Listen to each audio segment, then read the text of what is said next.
नागपूर महानगरपालिकेच्या प्रारूप मतदार याद्यांमध्ये प्रचंड गोंधळ होत असल्याचा आरोप सध्या होताना दिसतोय। पूर्व नागपूरचे भाजपचे आमदार कृष्णा खोपडे यांच्यासह त्यांच्या परिसरामधील तब्बल 400 मतदारांचं नाव हे दुसऱ्या मतदार यादीमध्ये आलंय, त्यामुळे गोंधळ निर्माण झालाय। सतरंजीपुरा इथल्या मतदारांची नावं शांतीनगर इथल्या मतदान केंद्रावरती दाखवण्यात येत आहेत। यावरती स्थानिक भाजपचे आमदार कृष्णा खोपडे यांनी तीव्र शब्दामध्ये नाराजी देखील व्यक्त केली। महानगरपालिकेचं प्रशासन झोपलेलं आहे का असा सवालही त्यांनी विचारलाय।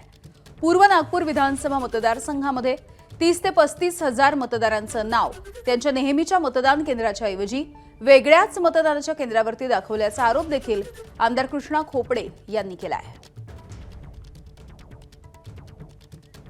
माझं मतदान केंद्र सतरंजीपुरामध्ये होतं, त्याचा भाग क्रमांक 163 आहे।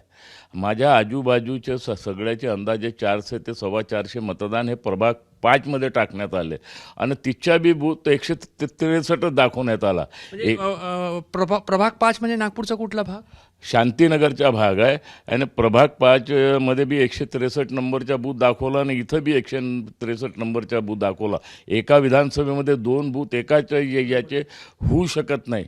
मी तक्रार दाखल केली तर त्यांनी पत्र दिलं मला की आमची टायपिंग मिस्टेक झाली आहे। एबीपी माझा, उघडा डोळे बघा नीट।